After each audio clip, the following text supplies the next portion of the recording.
Em 1974, o ano que a Sinha nasceu,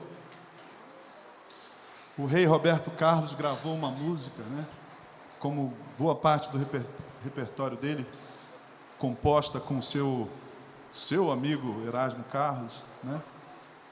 Normalmente o Erasmo faz, acho que ele faz as letras, ou faz a música e o Roberto faz a letra, não importa. Mas eles gravaram essa música, que rapidinho se tornou um sucesso, e recentemente ela foi regravada, depois de outras regravações, ela foi regravada pelos Titãs, né, essa banda aqui de São Paulo. E eu sei que você conhece, a letra diz assim, ó, dá vontade até de cantar. Não tem que dar para cantar. Mas não vou cantar, não. Vou cantar esse louvor, não. Não, vamos só ler a letra, só ler a letra. Não estou fazendo charme, não, é por causa do tempo mesmo. Quem espera que a vida seja feita de ilusão, pode até ficar maluco ou morrer na solidão. É preciso ter cuidado para mais tarde não sofrer. E o refrão a gente já até sabe, né? É preciso saber viver. Então vamos lá. Toda pedra no caminho você deve retirar. Você pode, numa flor que tem espinhos, você pode se arranhar. Se o bem e o mal existe, a gente sabe que existe, né? Você pode escolher. Toda a igreja.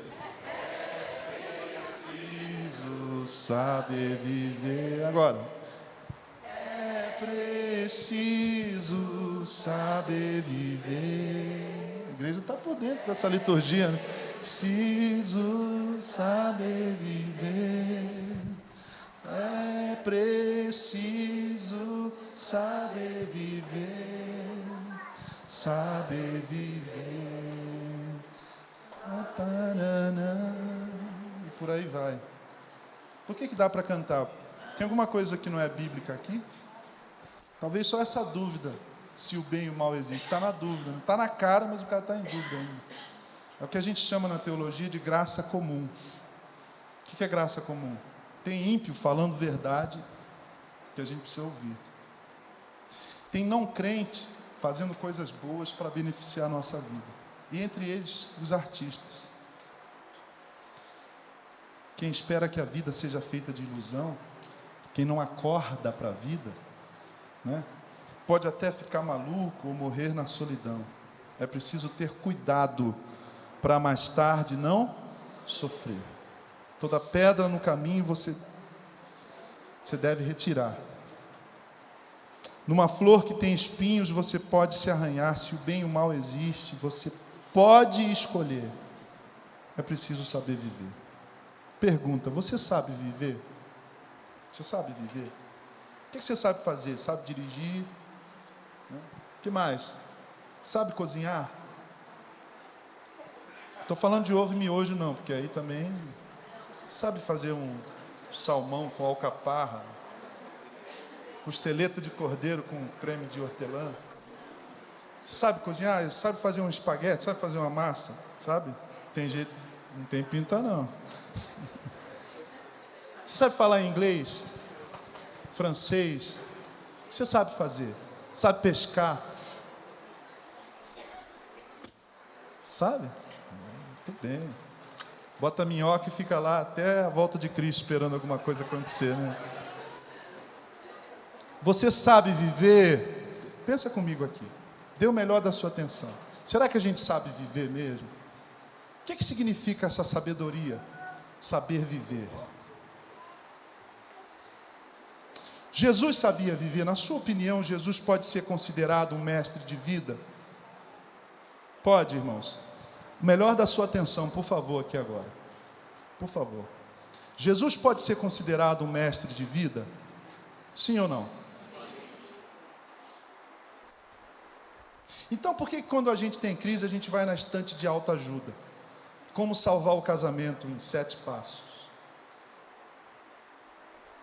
Quando eu tinha 18 para 19 anos, saiu um livrinho chamado Pequeno Manual Prático para a Vida.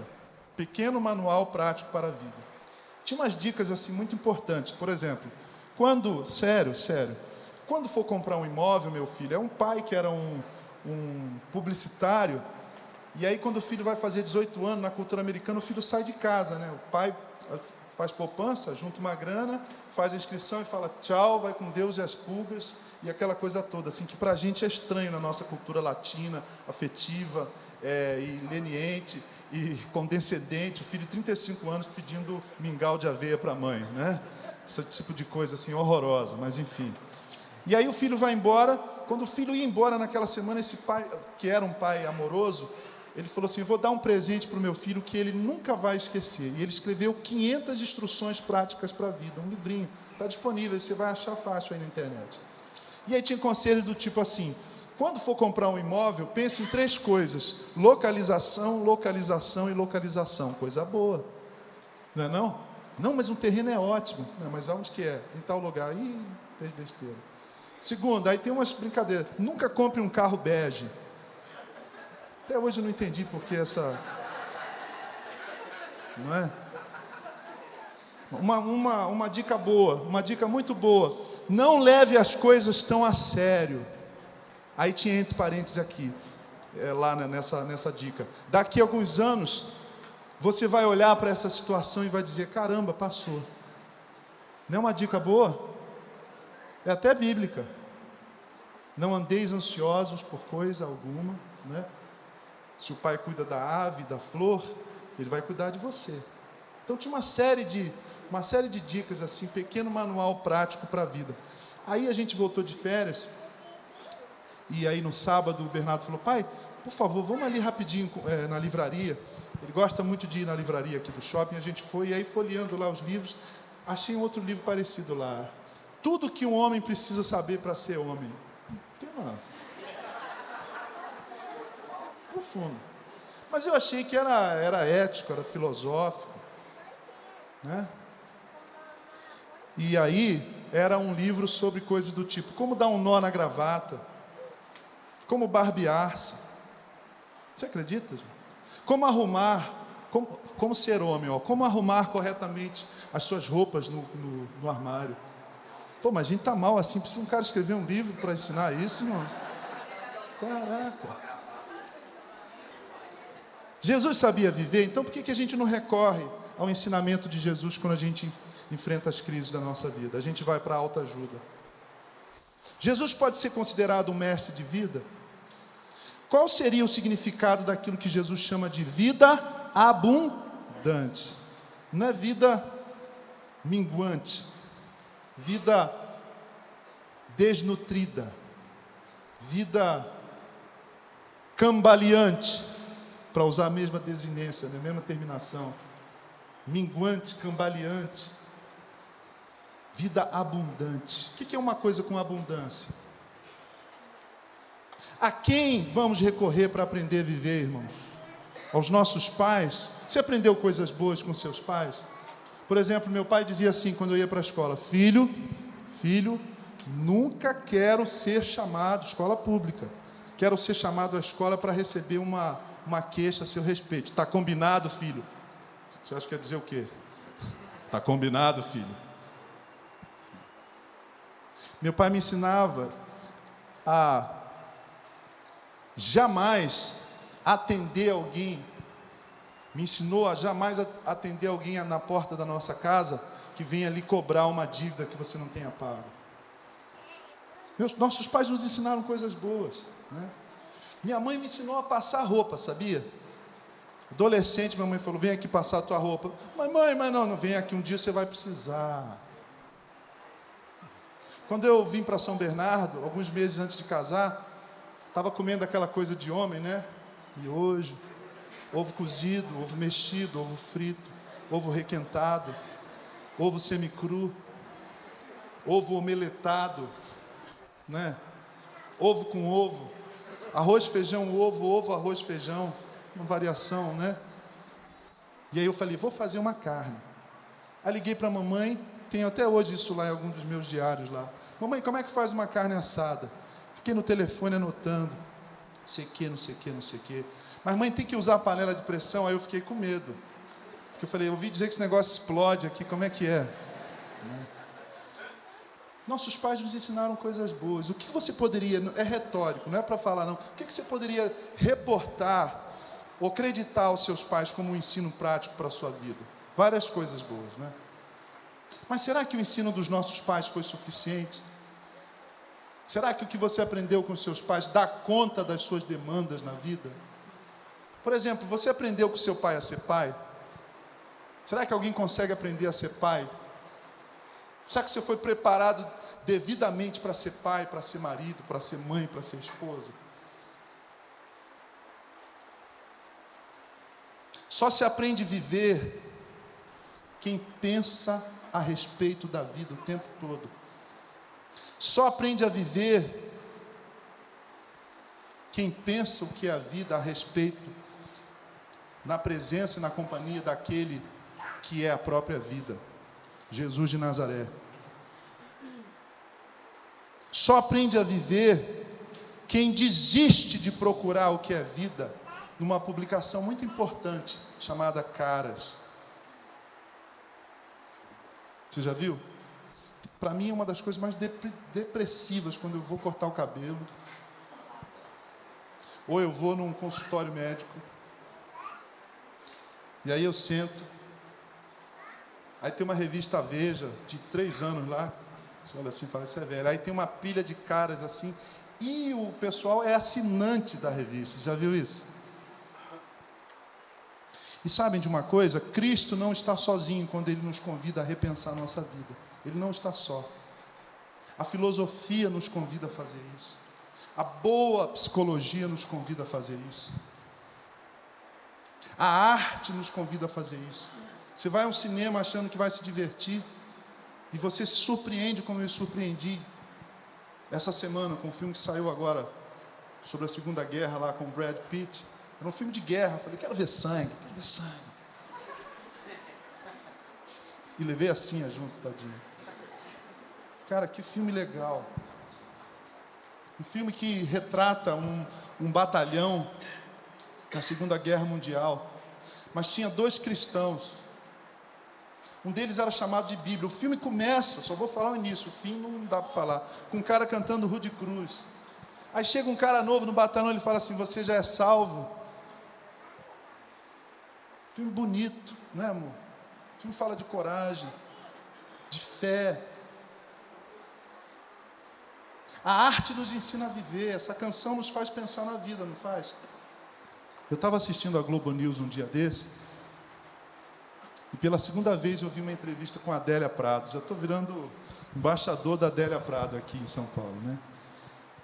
Aí o cara falou assim, o que você tem feito nesses últimos 10 anos? Você tem um tempão que você não publica nada. Ela estava lançando um livro de poemas novos. Estou falando da Adélia Prado, a maior poetisa ou poeta brasileira viva hoje, que foi lançada no mundo literário por nada mais, nada menos que Carlos Drummond de Andrade, que leu um livro dela, que o Afonso Romano de Santana mandou para ela, um outro poeta, um outro escritor, e o Drummond, que era ateu, escreveu assim, publique já. O Espírito de Deus falou em Divinópolis, que é a cidade da Adélia Prado. Drummond falou isso. A Adélia é bíblica, e ele até brincou, falou erótica, porque ela fala muito do casamento dela, da vida. Ela é bíblica, ela é erótica, ela é linda, ela é poética, publica a Adélia Prado. Mulher de Deus. Já tive o privilégio de ouvi-la pessoalmente. E nessa entrevista o repórter fala assim, Adélia, o que você tem feito nos últimos 10 anos? Olha a resposta dessa mulher. Ah, mineira, né, Danusa? Ué, o que eu tenho feito? Uai, eu tenho... Uai. Eu tenho tratado de viver o melhor possível. Eu tenho tratado de viver o melhor possível. Será que você está vivendo o melhor possível? Gente, a gente está numa zica, não está com esse negócio da crise hídrica? Lá em casa está rolando toque de recolher água. É verdade. Na crise hídrica, a gente está percebendo que a água vale muito mais do que a gente achava que valia. Banhos rápidos, escovar o dente com um copo d'água, Lavar calçada vai virar crime, tem que virar mesmo.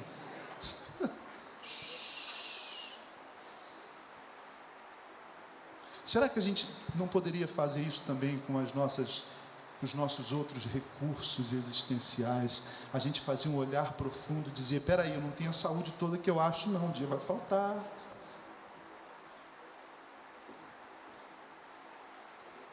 Será que a gente não poderia zerar outros desperdícios, outras torneiras abertas na nossa vida, irmãos? Pensem comigo.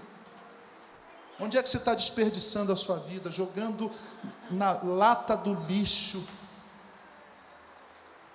porções, instâncias, dimensões importantes da sua vida, recursos da sua vida. Eu quero ler um texto bíblico, que é um texto forte, eu diria contundente. Romanos capítulo 1, 18 a 32. Portanto, a ira de Deus é revelada dos céus contra toda impiedade e injustiça dos homens que suprimem a verdade pela injustiça. Pois o que de Deus se pode conhecer é manifesto entre eles, porque Deus lhes manifestou. Pois desde a criação do mundo, os atributos invisíveis de Deus, seu eterno poder e sua natureza divina, têm sido vistos claramente, sendo compreendidos por meio de quê? Das coisas criadas, de forma que tais homens são indesculpáveis. Verso 21, porque tendo conhecido a Deus, não o glorificaram como Deus, nem lhe renderam graças. Quase todo mundo você conhece, você fala assim, você crê em Deus? Creio. Mas e daí? Não adianta crer em Deus, você tem que viver uma vida à luz dessa crença. Você crê que o avião é um meio de transporte seguro? Mas eu não vou, eu creio, mas eu não vou, não é para mim. Se você crê, você vai voar. Tom Jobim dizia que não dá para confiar numa caixa de metal sobrevoando o Atlântico. Quando ele voava, ele passava muito mal. Dominguinhos, grande músico brasileiro, só viajava pelo Brasil de carro, porque ele não tinha coragem de andar de avião. Porque eles não criam que o avião era um meio de transporte seguro. Crer é agir. Tais homens são indesculpáveis, porque tendo conhecido a Deus, não lhe deram graças, mas os seus pensamentos tornaram-se fúteis, o coração insensato deles obscureceu-se. Paulo está descrevendo a queda. Paulo está dizendo como é que a gente é. E eu quero lembrá-los, senhoras e senhores, nós não somos pessoas boas que de vez em quando fazem coisas ruins. É por isso que a gente sofre. É por isso que a gente se decepciona. Como é que Vini fez isso comigo? Nunca pensei isso do Vini. Tolo eu, né? Nós somos pessoas ruins, pecadoras, que de vez em quando fazem coisas boas. Acorda para a vida. Nós somos maus. Isso é o que os reformadores chamavam da depravação total do ser humano. Não tem ninguém bonzinho, não. Esse negócio não faço mal para ninguém. No mínimo você faz mal para você mesmo, porque você não se enxerga, não percebe. E eu também não. Deixa eu me incluir aí. Continuemos o texto. Dizendo-se sábios, tornaram-se loucos e trocaram a glória do Deus imortal por imagens feitas segundo a semelhança do homem mortal, bem como de pássaros, quadrúpedes e répteis. Verso 24, que é por demais polemizado. Eu acho que a gente devia considerar todo esse texto, mas o pessoal gosta de ficar aqui nesse verso. Por isso Deus os entregou à impureza sexual, segundo os desejos pecaminosos do seu coração, para a degradação do seu corpo entre si, trocaram a verdade de Deus pela mentira, e adoraram e serviram a coisas e seres criados, em lugar do Criador, que é bendito para sempre. Amém. Por causa disso, Deus os entregou a paixões vergonhosas. Até suas mulheres trocaram suas relações sexuais naturais por outras, contrárias à natureza. Da mesma forma, os homens também abandonaram as relações naturais com as mulheres e se inflamaram de paixão uns pelos outros. Começaram a cometer atos indecentes, homens com homens, e receberam em si mesmo o castigo merecido pela sua perversão. Paulo não está amaldiçoando ninguém, tá? Ele está descrevendo uma realidade. Há quanto tempo atrás? Década de 70, né? 60, a revolução sexual, né? Faça amor, não faça guerra, camisinha, a pílula. Não, ele está falando da cultura greco-romana. Ele está falando de sempre. Está falando de nós. Tudo que ele diz aqui é a respeito de nós, desde sempre. Desde a queda, aliás. Desde Gênesis 3. Além do mais, visto que desprezaram o conhecimento de Deus, ele os entregou a uma disposição mental reprovável para praticarem o que não deviam. O que ele está dizendo é o seguinte: vocês querem viver assim? Então vivam. Quer desperdiçar a sua vida? Então desperdiça. Quer manter a torneira aberta? Então mantenha. Quer rasgar dinheiro? Então rasgue. Quer desprezar a infância dos seus filhos pensando no futuro deles? Então despreze. É isso que ele está dizendo para mim, que vos falo, não numa posição moralista e perfeita, mas na posição de alguém que está na mesma canoa. E por causa da graça de Deus, não é uma canoa furada, porque Ele tem nos sustentado. Você diz amém? E o Paulo continua, ele diz assim: tornando-se cheios de toda sorte de injustiça, maldade, ganância, depravação. Estão cheios de inveja, homicídio, rivalidades, engano e malícia. Paulo assistia o Cidade Alerta. Não é possível. Paulo sabia do Lava Jato. Não é possível. Paulo conhecia a Rua Augusta e todo esse esquema de prostituição que a gente conhece aqui no ABC, em São Bernardo. Uma das cidades que tem maior número de casas de prostituição. Sabiam disso? A gente aprendeu isso com o pessoal do Luz Urbana. Prostituição de luxo ou de lixo. Porque, como disse um pastor americano, a prostituição, a pornografia é como beber água da privada num cálice de cristal.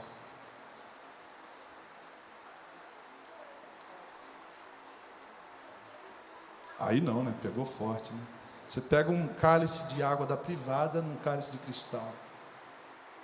E muitos de nós, tolos, meninos tolos, né?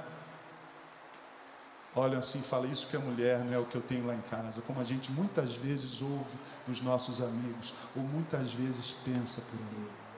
O pastor, você está sendo moralista? Não, estou descrevendo o meu coração e o teu coração.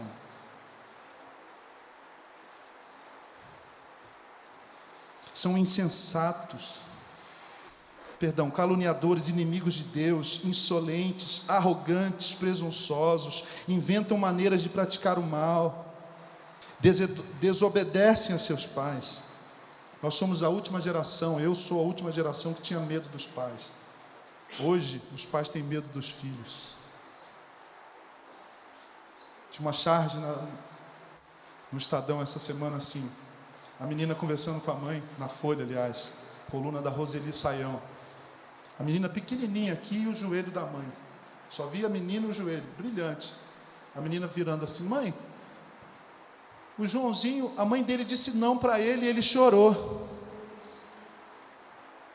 Tipo assim: como assim, mamãe? Existe mãe que diz não para o filho? Quando tem que explicar a piada é ruim, né, Dan? Mamãe, sabe o que aconteceu com meu amigo? A mãe dele disse não para ele, ele chorou, mamãe. A gente tem medo dos filhos. Os filhos hoje não respeitam. São insensatos, desleais, sem amor pela família, implacáveis, embora eu conheça o justo decreto de Deus de que as pessoas que praticam essas coisas merecem a morte. Sabe o que significa merecem a morte? Não quer dizer que Deus está falando: você fez isso, então toma. Está dizendo que o que a gente planta, a gente colhe. Seja financeiro, se você gasta menos do que você ganha, você vai aprender isso com o André, mais um comercialzinho lá do curso de finanças, e poupa. Trabalho duro e poupança igual riqueza, recurso. Certo? Mas se a gente sempre gasta mais do que a gente ganha, e se endivida e compra compulsivamente, enche a casa e a vida de coisas que a gente não precisa, chega uma hora que você não tem. É consequência. Não somente continuam a praticá-los, mas também aprovam. Aqui que é duro, ó. O cara vive essa vida de desperdício e ainda faz apologia dessa vida de desperdício.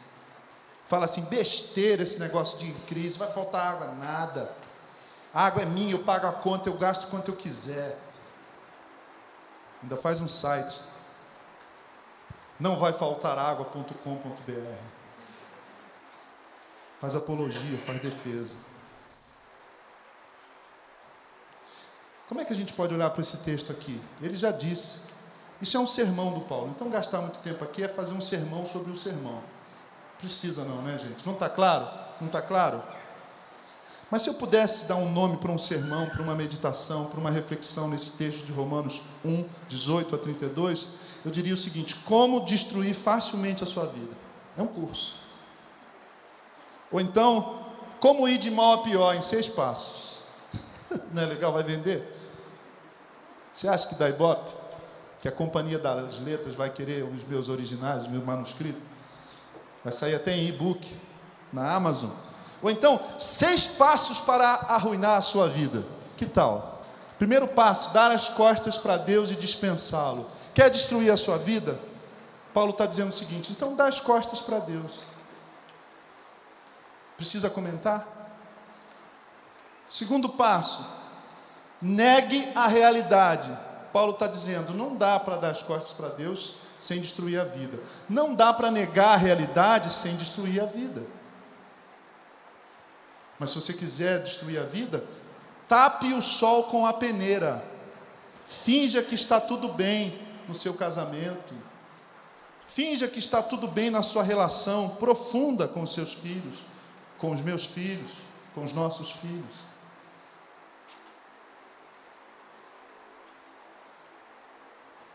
Quem me conhece de perto sabe que eu não estou sendo moralista. Eu caminho com vocês nas suas dores, nas suas lutas.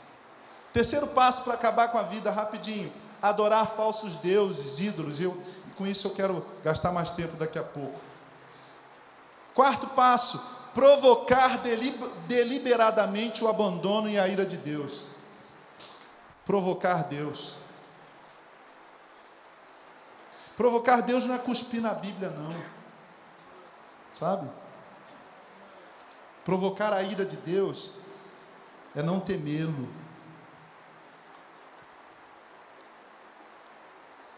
Absolutizar o prazer. Ele fala de imoralidade sexual. Mas vamos pensar um pouquinho. O Agostinho é um pouco o pai dessa criança. No nosso meio cristão evangélico, especialmente, mais católico também, o que é pecado? O que é pecado? Por exemplo, o irmão Baltazar, o irmão Antônio, o irmão Francisco pecou, irmãos, está em pecado, caiu em pecado. A gente não pergunta assim, o que ele fez? A gente pergunta com quem, não é? Por quê? Porque na nossa cabeça, com essa herança moralista católica medieval e evangélica também, pecado é sexual. Aliás, o que é uma pessoa boa? Não fuma, não bebe, né? Não fez mal a nenhuma moça, não fez mal a nenhuma moça, né? Não joga, só falta ser crente. Já ouviu essa frase? Quem já ouviu aqui? Caraca, é simples assim ser anjo, João? Não fumar, não beber, não transar doidado, não jogar, só falta ser crente. É o genro que toda mãe queria ter. Paulo está falando da absolutização do prazer. É claro, está falando do prazer sexual, né? Um prazer sexual que é obtido de qualquer jeito, de qualquer forma. Há uma canção na música popular que advoga isso, aliás, várias, né? Tem uma canção do Lulu Santos que ele fala: toda forma consideramos justa, toda forma de amor. E ele está falando do sexo, do amor erótico. A pergunta é: será? A pergunta é: o que Deus tem a dizer sobre essa absolutização do prazer? Ah, está falando do homossexualismo, da homossexualidade? Está falando também. Porque você acha que um heterossexual, tema polêmico, o pessoal nem pisca. né? Fala de futebol, todo mundo ri. Fala de homossexualismo, todo mundo fica esperando o que o pastor vai falar, ainda mais filmando, né? Pergunta para os senhores e para as senhoras: vocês consideram um heterossexual que vive uma vida de devassidão, de concupiscência, de depravação, pior do que quem vive uma vida de pecado homossexual? Para Deus, ele olha, não, esse aqui, ele está, vou usar uma expressão bem filosófica, ele está pegando todas, mas o cara é homem. Você acha que Deus pensa assim? Pô, ele traiu a mulher 3 vezes, 4 vezes, mas pelo menos ele é um cabra macho. Sabe aquela velhinha, sua vizinha, de 99 anos, boazinha, que te dá canja quando você fica doente? Sabe? Que se oferece para cuidar do teu gato quando você viaja? Ela vai ficar separada de Deus pela eternidade todinha, a não ser pelos méritos de Jesus Cristo, da mesma forma que qualquer pessoa que vive num pecado sexual e não se arrepende. Simples assim. A não ser que você creia na salvação pelas obras. Eu não creio. A Bíblia diz que nós somos salvos pela graça, não vem de vós para que ninguém vos se glorie. Absolutizar o prazer é muito mais do que a questão sexual, irmãos. A gente quer ficar na cadeira, passar a tarde eterna de Itapuã. É ou não é? A gente não quer passar uma tarde, a gente quer passar a vida em Itapuã, ao sol que arde Itapuã, não é? Com um velho calção de banho e o dia para vadiar. Outro dia conversava com o Daniel, ele falou, cara, é isso mesmo, a gente quer, essa sociedade quer o máximo de prazer essa sociedade busca, pagando o menor custo possível. Isso vai dar onde, irmãos? Qual é o fim de uma sociedade assim, que absolutiza o prazer? O que mais? Deixar-se dominar pelo pecado, é o que Paulo diz. Eu orei várias vezes essa semana, falei, não, eu vou mudar o texto. Covarde eu, né? Tem que ter outro texto aqui. Hoje mesmo, de manhã cedinho, revendo, orando, ainda deitado, passando mentalmente na minha mente, passando na mente essa palavra, essa reflexão. Mas é a palavra de Deus, irmãos, não é a palavra do Gerson, do pastor Gerson. Deus os entregou, Paulo fala 2 vezes. Quando você faz essas 6 coisas, deixa eu voltar aqui, ó. Quando você dá as costas para Deus e o dispensa, quando você nega a realidade, quando você coloca outros deuses no lugar de Deus, já vou comentar, quando você provoca a ira de Deus, quando você absolutiza o prazer, sabe a lei do Gerson? Não do Gerson Borges, mas do Gerson do Fume Vila Rica. Faça como eu, leve vantagem em tudo, eu vou me dar bem. Quando você se deixa dominar pelo pecado, quando você considera o pecado a norma, o padrão da sua vida, você está destruindo, você está desperdiçando a sua vida. Não desperdice a sua vida, por favor. Deixa eu comentar a idolatria. Segundo livro que eu quero recomendar para vocês, eu já sei que o Felipe leu. Felipe é meu HD externo. Timothy Keller, Deuses Falsos. Ele diz que tudo pode se tornar um ídolo. Ele diz assim, ó: nossa sociedade não é diferente dessas antigas culturas. Cada uma delas é dominada pelo seu próprio conjunto de ídolos. E cada um desses ídolos tem o seu templo, o seu sacerdote, o seu ritual. Torres empresariais são templos do Deus Mamon. Spas, academias, são templos do Deus corpo e beleza, dessa nossa sociedade fútil de consumo, que faz adolescentes ficarem doentes, com disfunção alimentar, anoréxicos, bulêmicos, é assim que fala? porque tem bulimia, né? Porque tem um padrão de beleza idólatra, adoecido. Estádios podem ser templos, e são. Podemos não nos ajoelhar diante da estátua de Afrodite, mas nos ajoelhamos diante da ganância financeira. Paulo diz em Colossenses 3,5: ganância é idolatria. O dinheiro pode se tornar um vício espiritual, irmãos. Tem crente que nunca adorou Nossa Senhora Aparecida, mas ele se ajoelha diante do Deus dólar, do Deus euro. Como é que funciona um ídolo? Um ídolo é algo com o qual não se pode viver. Quer saber se você tem um ídolo? Pensa na coisa que você mais ama. Pensa agora. Vamos lá, rapidinho. Famosa frase do pastor Gerson. Estou terminando. Qual é a coisa que você mais ama?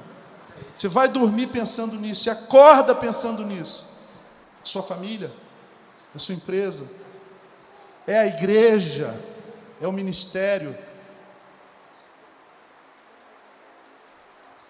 é o seu pastor, é o seu bispo, é o seu apóstolo, é a sua denominação.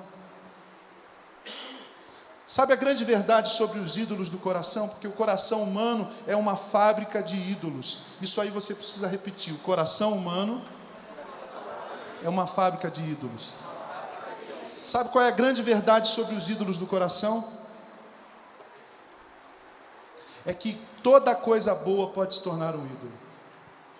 Aliás, se a coisa for muito boa, grande é a chance, a probabilidade, a possibilidade dela se tornar um ídolo no seu coração.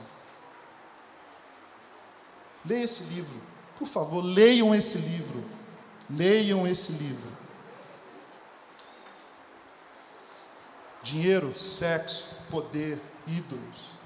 E está cheio de crente adorando essas divindades falsas e destrutivas da vida. Eu termino com uma história e com um exercício para mim e para você. Essa semana eu li a história de dois homens. Ambos nasceram em 1910, Estados Unidos. O primeiro dele, John Wooden, que foi um grande treinador de basquete, mas também de beisebol americano. Aliás, ele não foi um grande treinador. Ele conseguiu mais de 50 vitórias, acho que 89 vitórias, ininterruptas. Obrigado. Imagina um técnico, um Vanderlei Luxemburgo da vida, ter 99 vitórias ininterruptas. Não existe isso aqui. Conhece algum Muricy que tem isso? Ele é considerado não apenas o maior técnico de basquete, mas o maior técnico de qualquer esporte de todos os tempos.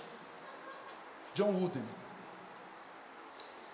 Antes dele falecer, todas as semanas ele recebia telefonemas, cartas, e-mails de grandes astros do basquete, do beisebol, dizendo: técnico Wooden, obrigado pela sua vida na minha vida, você é a minha maior influência.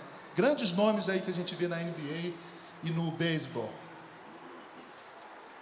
Esse amigo nosso, o Jim Smith, foi visitá-lo em 1910, quando ele morreu, 100 anos de vida. Ele nasceu em 1910 e morreu em 2010. Enquanto eles conversavam, o filho dele de 14 anos entrou na sala e o Jim conta que ele parou a conversa e deu atenção ao filho dele de 14 anos. Você tem 14, Giovanni? 15. Como se ele fosse a única pessoa presente na sala. Esqueceu a visita e deu toda a atenção dele para o filho. E na conversa ele disse o seguinte: qual é o segredo para a sua vida? Ele falou assim: não tem segredo, eu só posso te contar uma coisa. Em 1935, eu entreguei a minha vida para Jesus e resolvi viver a vida segundo Jesus. Ele foi casado por 53 anos com a mesma mulher, com a Nelly. E quando ela morreu, ele era tão dedicado a ela que ele disse: eu não vou casar com mais ninguém. Eu só tive uma mulher, ele disse. Uma escolha, uma decisão. Não é obrigatório, mas ele fez assim. Em 1910 também nasceu um homem nos Estados Unidos chamado Ben Jacobs, um judeu. Em 1935, quantos anos? De 10 até 35? 25 anos de idade, ele já tinha $1 milhão. Se tornou um empresário multimilionário. muito rico. E quando ele estava velhinho, já com 90 anos, esse irmão, o Jim Smith, foi fazer um trabalho de capelania na casa de repouso onde ele morava. Fizeram amizades, começaram a conversar, e ele disse o seguinte: olha, eu vou contar para você a minha vida. Escuta isso para a gente ir embora. Quando eu tinha 25 anos de idade, eu já tinha $1 milhão, numa época de crise nos Estados Unidos, depois da quebra da bolsa de Wall Street. Eu fiquei muito rico. Em 1935, quando eu tinha $1 milhão, eu tomei uma decisão: eu vou lucrar com toda pessoa com a qual eu me relacionar. Ninguém vai me passar para trás. Eu vou me aproveitar de toda e qualquer situação para ganhar dinheiro. E isso aconteceu. Você pensa que eu perdi tudo? Eu ainda tenho muito mais dinheiro do que eu poderia gastar se eu vivesse 300 anos. Mas eu tive 3 esposas que me deixaram. Eu tenho uma filha de 42 anos que se recusa a falar comigo. Quer saber uma coisa, pastor Ben? Você é tudo que eu tenho. Eu não tenho mais ninguém. Os 2 nasceram no mesmo ano.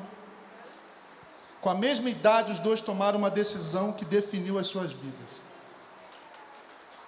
Um se tornou um técnico amado, um pai de família muito querido, um homem de Deus. E um outro se tornou um milionário solitário numa casa de repouso, que não recebia nem a visita da filha de 40 anos. Não desperdice a sua vida, por favor, em nome de Jesus. Captaram a mensagem? O que você quer fazer com a sua vida? Como é que você quer que as pessoas lembrem de você? Chega, curve a sua cabeça, vamos orar. Te damos graças, Senhor, porque nessa manhã o Senhor nos convida a uma revisão de vida. Te damos graças, Senhor, porque o Senhor é o caminho, a verdade e a vida. Te damos graças, Senhor, porque a sua palavra hoje nos ensina a como não destruir a nossa vida. Não queremos virar as costas para o Senhor, Pai. Não queremos ignorar a realidade sobre como é que se vive, sobre os princípios de integridade, de caráter que norteiam uma vida boa. Não queremos construir para nós falsos ídolos e dedicar-nos a eles, venerá-los, Pai. Nem mamon, nem um prazer absolutizado, nem nada, nem mesmo a nossa família, nem mesmo o ministério. Nós nos voltamos ao Deus vivo nessa manhã, porque os ídolos nos roubam, porque os ídolos nos enganam, porque os ídolos nos exaurem, no final eles querem sangue, o nosso sacrifício, Senhor. Os ídolos são demônios. Por trás dos ídolos há forças demoníacas, antivida, antirreino. Tem misericórdia de nós, Senhor. Não deixa, Pai, que a gente trate o pecado como a norma na nossa vida, o erro como padrão, o esquema, Pai, como padrão. Queremos ter o caráter de Jesus, a vida de Jesus. Nos próximos meses, Pai, enquanto meditarmos no ensino do Teu Filho lá naquele monte, que o Senhor nos aqueça o coração e nos abra os olhos para enxergar a vida que Tu tens para nós, em nome de Jesus. Amém.